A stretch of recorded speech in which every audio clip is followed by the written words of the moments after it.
Tashdile and welcome to Tibet This Week. This is Sakina Bhatt with another edition of Weekly News on Tibet, His Holiness the Dalai Lama and Central Tibetan Administration. Let's look at the headlines first. CTA's Department of Education offers long life prayers to His Holiness the Dalai Lama. Over 242 participants gather at the Tibetan General Conference on Education. Researchers warn of cyber war against Tibet. China closes central Tibet to the world ahead of 60th anniversary of Tibetan National Uprising Day. The Department of Education of Central Tibetan Administration, Galrong Community from Tibetan Exile, Tibetan Sweater Sellers Association and Tibetan medical practitioner Dr. Kelsang Donde offered long life prayers to His Holiness the Dalai Lama on Wednesday this week.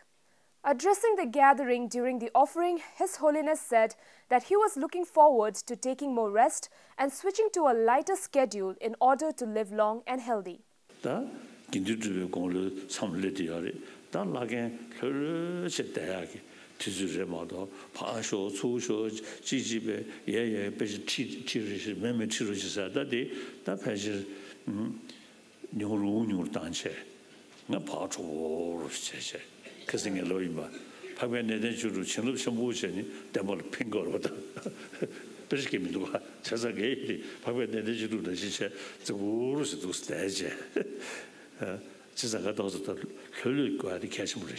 His Holiness lauded the efforts of the Department of Education in imparting holistic education to younger Tibetan generation based on the values of Tibetan culture and tradition and modern sciences, and to uphold and fulfill the four principal commitments of His Holiness.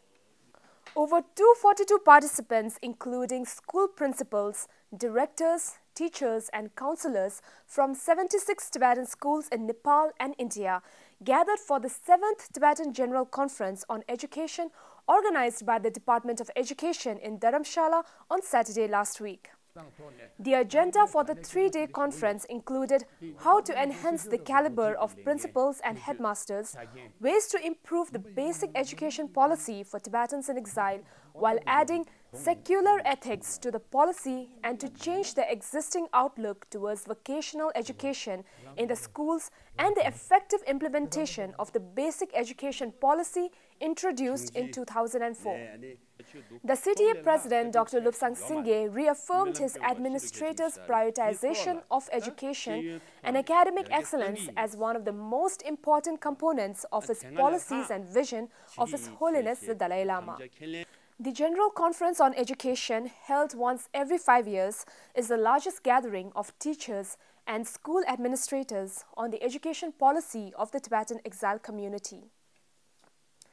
A group of world-class researchers, analysts and engineers recently uncovered a new cyber espionage campaign delivering a malicious Microsoft PowerPoint document using a mailing list run by the Central Tibetan Administration.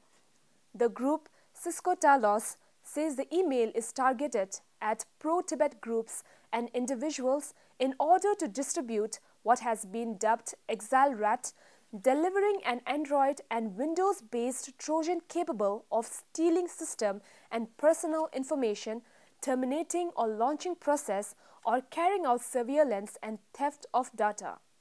The group noted that the attacks usually occur on certain Tibetan official occasions. The researchers explained that the attack is mainly done for espionage purpose, primarily to gain entry into the network of the CTA. The experts say it is very essential for the CTA and Tibetan non-governmental organizations to take necessary precautions to protect their sensitive data and personal information of employees from such attacks. All the individuals who use smartphones or your emails or your computers should take care of their own security, and basic security is most effective security that one can take. And also, as I mentioned earlier, if you receive any email in the name of the CTA by using the CTA official name or the CTA office, please check the email very properly. If the email doesn't come from Tibet.net, then treat that email as a fake email. And also, if you receive any email with the domain Tibet.net with the link or attachments, please check back with the sender whether they have sent such emails or not, because we have seen that many of the attacks that they do on the Tibetans or Tibetan supporters or the CTA officials are through the name of the CTA officials or the CTA office. The Tibetan community has been persistently targeted by digital espionage operations for over a decade. China has once again closed the so-called Tibet Autonomous Region for foreigners just weeks ahead of the 60th anniversary of the 1959 Tibetan National Uprising Day and the 2008 mass protest. According to Tibetan tour operations in the region, foreign travelers are barred from visiting central Tibet for 2 months from January 30th to April 1st this year. Earlier this month, the Freedom of the World Report 2019 has once again ranked Tibet the second least free region in the world, even worse than North Korea. Over a dozen countries raised their concerns and questioned China on Tibet's situation during China's third Universal Periodic Review at the UN last November. The shutdown of central Tibet till April, on top of the already obsessively clamped down region, will be a total blackout period with all access to the region and information blocked completely, raising serious concerns about the safety of the Tibetans. So much for this week. See you next time and have a great weekend.